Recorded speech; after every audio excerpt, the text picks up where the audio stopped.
ওকে, so ইয়ার হচ্ছে মে 16, এটা কিন্তু ওল্ড, নিউ না, ঠিক আছে। কোশ্চেন নাম্বার 6 বাবা, এখানে আমাদের কথা বলছে যে B1-এ বলছে এখানে আমাদের ক্যালকুলেট করতে বলছে depreciation for the year ended 29 ফেব্রুয়ারি 2016। এটা একটু খেয়াল রেখো, 29 ফেব্রুয়ারিতে হচ্ছে আমার অ্যাকাউন্টিং পিরিয়ড ওভার। তাহলে শুরু হয়েছিল কবে বলো? 29 ফেব 2016-এ যদি শেষ হয় তাহলে শুরু হয়েছে 1 মার্চ 2015।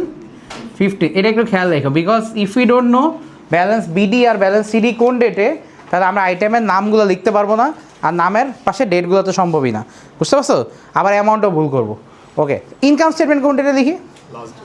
Last day. এই যে এই জিনিসটা জানো, এটা কিন্তু এখান থেকে আমাদের কাজে লাগবে। আচ্ছা, এখন যে শুরু করছো ম্যাথে এখানে দেখো দুইটা অ্যাসেট বলছে আমাদের কাছে আছে, একটা হচ্ছে ডেলিভারি ভেহিকেল, একটা হচ্ছে অফিস ফিক্সচার। তো সমস্যা নেই, দুইটা আছে আমাদের কাছে, কিন্তু এইখানে পলিসি সাইড থেকে আমাদের কিছু কাহিনী আছে। দেখো ফার্স্ট যেটা বলছে, দুইটারই কস্ট প্রাইস দিছে, দুইটারই প্রভিশন দিছে। আচ্ছা, প্রভিশন কি বলো তো? প্রভিশন বলতে কি বুঝো? ওই অ্যাসেটের কি এগুলা জোর বলো? ডেপ্রিসিয়েশন। কবে ডেপ্রিসিয়েশন? আগের যত সব ইয়ার আছে, মানে লাইফ টাইম আসলে বেসিক্যালি। মানে এখানে একটা জিনিস অনেকে বুঝে না, মিস ইন্টারপ্রেট করে। এই যে ডেলিভারি ভেহিকেলস বলছে, এস বা প্লুরাল না বললে বুঝে নিও, ডেলিভারি ভেহিকেলস আছে 98,000, ওর প্রভিশন আছে কত? ডেপ্রিসিয়েশন 33,000। এটা মানে কি বুঝো?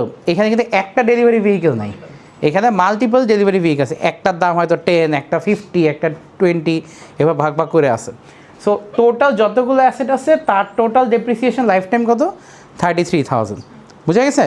আচ্ছা, আর এটা ডেপ্রিসিয়েশন কোন ইয়ারের বলতেছিল? এটা আগের ইয়ারের না, এটা এর আগে যত ইয়ার ছিল, লাইফ টাইম যত ইয়ার ছিল সবগুলোর মিলায়।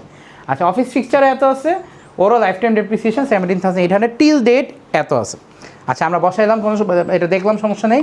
এখন পলিসিগুলো কি একটু দেখো। তোমরা পলিসিগুলো না দেখে এখানে গ্যাঞ্জাম লেগে যেতে পারে। ডেলিভারি ভেহিকেল হচ্ছে রিডিউসিং ব্যালেন্সে করবো, অফিস ফিক্সচার স্ট্রেট লাইনে করবো। এখানে আরও কিছু কথা আছে। Full years depreciation in the year of purchase, no depreciation in the year of sale. মানে যখন সেল করি ওই বছর কোনো ডেপ্রিসিয়েশন করার দরকার নেই আমার। এটা যদি আমি মানে একদম 29 ফেব্রুয়ারি লাস্ট ডেট না, একদম শেষ দিন রাত্রে 11:50 PM-এও সেল করি, তাও আমি ওই ইয়ারে কি কোনো ডেপ্রিসিয়েশন কি করবো না, দরকার নেই। আচ্ছা, এবার আসো নিচে কি বলছে দেখো। এখানে ডেলিভারি ভেহিকেল যেটার কস্ট 18, যেটা ডেপ্রিসিয়েশন 9, সেল করছি কত দিয়ে? 8,400 দিয়ে। আর নতুন একটা ডেলিভারি ভেহিকেল কিনছি 24,000 দিয়ে। আমার মনে হয় কি, আমরা এখানে B12-তে ডেলিভারি ভেহিকেলটা পরে করি, আমরা আগে অফিস ফিক্সচারটা করি, কারণ অফিস ফিক্সচারটা করলে আমরা ক্ল্যারিটি পাবো যে ওইটা কীভাবে করতে হয়। এখন দেখো, আমরা একটা টেকনিক ফলো করবো এখানে, এটা আমরা B1 করছি, right? Depreciation on office fixture. Office fixture যে আমরা ডেপ্রিসিয়েশন বের করবো, এটা কোন ইয়ারে বের করবো বলো তো? এই যে এই পিরিয়ডটার বলো তো। আচ্ছা, একটা ইজি কোশ্চেন আজ করি, এই ইয়ারে যে ডেপ্রিসিয়েশন বের করি, তারপর তো কোশ্চেনে যে নিচে আবার বলছে প্রভিশন অ্যাকাউন্ট করতে, রাইট? তো কারেন্ট ইয়ারে যদি ডেপ্রিসিয়েশন বের করি, প্রভিশন অ্যাকাউন্টে কোন আইটেম হিসাবে লিখবো ওকে? জোর বলো। ইনকাম স্টেটমেন্ট, বুঝছো? সো আমরা এফেক্টিভলি কী বের করতেছি? এই অ্যাকাউন্টে ইনকাম স্টেটমেন্ট ফিগারগুলো আগেই বের করে ফেলতেছি, বুঝতে পারছো? আচ্ছা, সো এইটা যদি বের করি আমরা, তাহলে আমরা আমাদের অফিস ফিক্সচারটা আগে করি।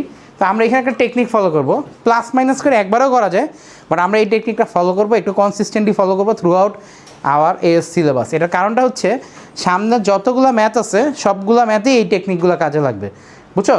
এই যে আমাদের সাথে একজন জ্যান ব্যাচে আছে, ও এখনও স্ট্রাগল করছে এটা নিয়ে, বিকজ ডে 1 থেকে হয়তো ফলো করো নাই, রাইট? আচ্ছা, সো এইখানে আমাদের যেটা করতে হবে, আমি একটা টেকনিক বলি, এটা মুখে মুখে বলি বাট লিখবো না আমি। এক্সিস্টিং যে অ্যাসেটগুলো আছে ওকে আমি একদিকে ক্যালকুলেট করবো, আর নিউ যে অ্যাসেটগুলো আছে ওকে আমি আলাদা ক্যালকুলেট করবো। বুঝতে পারছো কী বলছি? এক্সিস্টিং অ্যাসেটগুলোকে আমি এক সাইডে রাখবো, আর নিউ অ্যাসেটগুলোকে কি আরেক সাইডে রাখবো। আচ্ছা বলো তো, এই আগে ইজিটা বলো, অফিস ফিক্সচার নিউ কত টাকার কিনছি আমরা? Office fixture 21,000, right? Office fixture new কিনছি আমি 21,000। ওর তো জাস্ট নর্মাল ডেপ্রিসিয়েশন করলেই হয়, ওর স্ট্রেট লাইন ওর উপর কত পার্সেন্ট ডেপ্রিসিয়েশন? তাহলে আমি নিউটা একটু দূরে দেখি, 21,000 ইন্টু 15%, কত আসে? এটা কত আসে? 3150 এটা গেল কার্ডটা এক্সিস্টিং না নিউ নিউ এবার এক্সিস্টিংটা করি এক্সিস্টিং আমার দেখো কোশ্চেনের শুরুতে আমার কাছে কত টাকার অ্যাসেট ছিল অফিস ফিক্সচার কত টাকা ছিল 61,000 we are all clear about this right এটা নিয়ে তো কোনো ডাউট নেই এখন 61 থেকে যে অফিস ফিক্সচারটা সেল করছো খেয়াল করো আমি ওর কোন জিনিসটা আস্ক করবো ওর কস্ট প্রাইস কত ছিল কস্ট প্রাইস কত ছিল 12,000 খেয়াল করো উপরে 61,000 ওইটাও কিন্তু কস্ট প্রাইসই আমার একটা অ্যাসেটে দুইটা প্রাইস আছে একটা কস্ট প্রাইস একটা প্রভিশন বুঝছো তো কস্ট প্রাইস থেকে অত টাকার মানে 61,000 থেকে 12,000 পাউন্ডের আমার অফিস ফিক্সচার কি আমরা সেল করে দিছি না তো ও কি প্লাস হবে না মাইনাস হবে তো যেটা করবা 61,000 থেকে 12,000 মাইনাস করবা দেন তুমি ওকে নর্মালি 15% ডেপ্রিসিয়েশন করবা তুমি হয়তো আমাকে বলতে পারো একটা জিনিস যে স্যার আপনি তো 61 মাইনাস 12 প্লাস 21 করতে পারতেন যা আসার একই তো আসবে অ্যান্সার ক্যালকুলেট করলে হয়তো একই আসবে কেন আলাদা করলেন বিকজ আমাদের এটা ম্যাথসে যে সামনে লাগতে পারে যে কোনটা নতুন আর কোনটা পুরান বুঝতে পারছো ওই যে আমরা যখন অ্যাকাউন্টগুলো করবো নতুনগুলোকে আইডেন্টিফাই করা আমার জন্য দরকার আচ্ছা তাহলে এটা কত আসে এই ফিগারটা মানে ওভারঅল আসে 49,000 আর 15% করলে আসে কত 7,000 কত 7,350 সো দুইটা প্লাস করলে কত আসে সো এটা আমি কার্ডটা বের করলাম অফিস ফিক্সচারেরটা ঠিক আছে এটা নিয়ে কোনো কোশ্চেন আছে কারো আচ্ছা যদি কোশ্চেন না থাকে আমরা তাহলে কোনটায় যাবো বলো তো বি এটা 2 করছি আমরা সরি বি 1-এ যাবো ডেপ্রিসিয়েশন অন ডিভি লিখুন ডেলিভারি এটা হচ্ছে আমাদের ক্লামজি হইতে পারে এই জায়গাটায় কারণ এইখানে আবার রিডিউসিং ব্যালেন্স বলছে সো আগের বার আমরা কী করছিলাম বলো তো কস্টের থেকে কস্ট মাইনাস করে পার্সেন্টেজ করে দিছি এখন আমি এই রিডিউসিং ব্যালেন্সে কিন্তু ভেজাল লাগবে কস্টের থেকে তো কস্ট মাইনাস করবই আবার কি মাইনাস করতে হবে প্রভিশন ফর ডেপ্রিসিয়েশনও কিন্তু মাইনাস করতে হবে সো এইখানে কিন্তু প্রসেসটা লেন্দি হইতে পারে so just to be safe আমরা একটা কাজ করি এক্সিস্টিং প্লাস নিউই করব বাট নিউটাকে আমি আগে শেষ করে ফেলি নিউটা কত টাকা ডেলিভারি কিনছি নিউ 20 আমি ওকে একটু দূরে লিখি দাঁড়ো নিচে লিখি একটু 24,000 আর পার্সেন্টেজটা কত 20% ওকে আমি ওর মতো করে আলাদা করে রাখলাম ও কোনটা নিউ সো এক্সিস্টিংটা আগে একটু দেখি এক্সিস্টিং একটু ভালো করে দেখো এক্সিস্টিংয়ে আমাদের কি হইতে পারে ঠিক আছে এক্সিস্টিংয়ে আমাদের অ্যাসেটের ভ্যালু কত ডেলিভারি ভেহিকেলের ভ্যালু কত 98,000 আমাদের ডেলিভারি ভেহিকেলের ভ্যালু বুঝছো কস্ট প্রাইস 98,000 আর প্রভিশন কত আচ্ছা মানে ইন আ পারফেক্ট ওয়ার্ল্ড আমরা কি করতাম 98 মাইনাস 33 ইন্টু ছোটোবেলায় শিখছি যেগুলো ইন্টু 20% ফার্স্টে ইনকাম স্টেটমেন্ট এভাবে করতাম না ছোটোবেলায় ম্যাথগুলো কস্ট মাইনাস প্রভিশন ইন্টু 20% কাহিনি শেষ তাহলে আসো ওইটাই ফলো করি আমরা কীভাবে করতাম একটু দেখো কস্ট 98,000 প্রভিশনটা একটু দূরে লিখি মাইনাস প্রভিশন কত 33,000 ইন্টু 20% এভাবে করতাম না ম্যাথটা আমরা ছোটোবেলায় এখন প্রবলেমটা কী হয়েছে ছোটোবেলা থেকে তো আমরা বড় হয়ে গেছি এই কস্ট প্রাইস কি আমার কাছে এখন এত আর আছে এই এক্সিস্টিং ভ্যালুটা কি বাড়ছে না কমছে বাড়ছে আলাদাভাবে বাড়ছে ওইদিকে বাট কমছেও তো এখন ফাইনাল কোশ্চেন কস্ট প্রাইস আমার ডেলিভারি ভেহিকেলের কত টাকার কস্টের অ্যাসেট আমি সেল করে দিছি এইখানে বলছে দেখতেছো ডেলিভারি ভেহিকেল আমি 18,000 পাউন্ডের অ্যাসেট আমি সেল করে দিছি তাহলে এই 98 থেকে 18টা কী হবে আমি একটা যে সাজেস্ট করি এই 98 থেকে মাইনাস 18 এখনই তুমি বইয়ে লিখে রাখো কারণ এটা কি আর আমার মাথা ব্যথা এই অ্যাসেটটা চলে গেছে এটা কি আমার এক্সিস্টিং হিসাবের মধ্যে ধরা উচিত ওকে কি কনসিডার করা উচিত ও তো আমার প্রবলেম না ও বাদ ঠিক আছে তাইলে আমি এখানেও মাইনাস করি মাইনাস 18,000 দেখো তো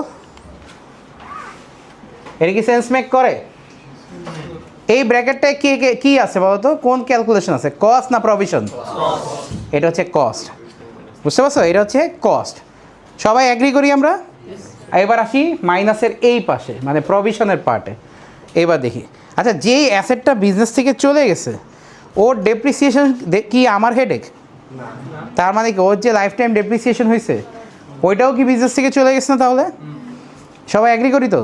তাহলে যে অ্যাসেটটা চলে গেছে 18,000, ওর লাইফ টাইম ডেপ্রিসিয়েশন কত? তাহলে ও কি আমার বিজনেস থেকে চলে গেছে না? অ্যাগ্রি করি সবাই? তাইলে ওকেও আমরা এখান থেকে মাইনাস করি। সরি, এখান থেকে কোথা থেকে? 33,000 থেকে। এমন হইতে পারে আমি ইচ্ছা করে করছি এটা। আচ্ছা না, করি নি আমি, ভুলে ওই দিক চলে গেছি। আচ্ছা তাহলে 9,000 যে বিজনেস থেকে চলে গেছে, তাহলে এই 33,000-এর ভিতর কি এই 9,000 ছিল না? এখন কি এটা বিজনেসের হেডেক? লাস্ট বেঞ্চ, এটা কিন্তু বিজনেস, এই 9,000 কিন্তু 33,000-এর ভিতরে ছিল, বাট এটা কিন্তু বিজনেসের আর মাথা ব্যথা না, এটা নিয়ে বিজনেস আর বদার্ড না। এই জন্য বিজনেস কী করবে? বাবা কি করবে? ও হচ্ছে ওইখান থেকে মাইনাস করে দিবে। তাহলে তুমি যেটা করবা, এটা এখানে মাইনাস করবা। তাহলে আমাদের এবার পারফেক্ট একটা ক্যালকুলেশন হলো। কী হলো বলো তো? এটা কি আমাদেরকে দেখতে হবে, এটা কি এটা কি নিউ, আর এই উপরের পুরোটা কি এক্সিস্টিংয়ের কস্ট, এক্সিস্টিংয়ের প্রভিশন, দেন পার্সেন্টেজ, আর নিউ একটা পার্সেন্টেজ। তুমি এখন ক্যালকুলেশনটা করতে যে এখানে যেমন যে তানিশা আছে, ওর ক্যালকুলেশনটা এখানে ও কিন্তু পুরোটা ঠিক মতোই বসাইছে, খালি এখানে মানে মাইনাস না করে প্লাস করে দিছে, বুঝতে পারছো?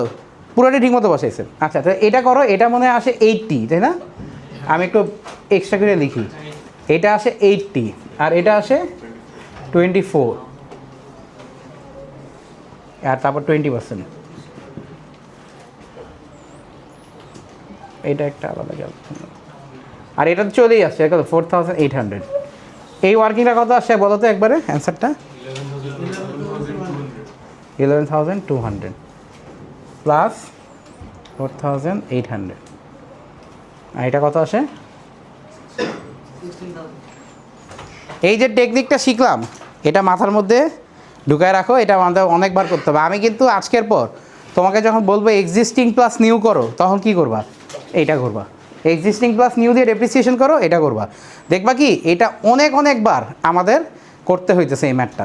অ্যান্ড তুমি এই যে সামনের যে চ্যাপ্টার আছে একটা, ক্লাবস অ্যান্ড সোসাইটিস, ওই চ্যাপ্টারে এই জিনিসগুলো আছে। দ্যাটস ওয়াই আমরা ওইটা করার আগে ডেপ্রিসিয়েশনটা করে সামনে যাচ্ছি, বুঝতে পারছো? নাও, এটা যদি হয়ে থাকে তোমরা একটু B1 B2 ট্রাই করো, এবার শুরু করো। B1 না, সরি, C1 C2 ট্রাই করো, শুরু করো।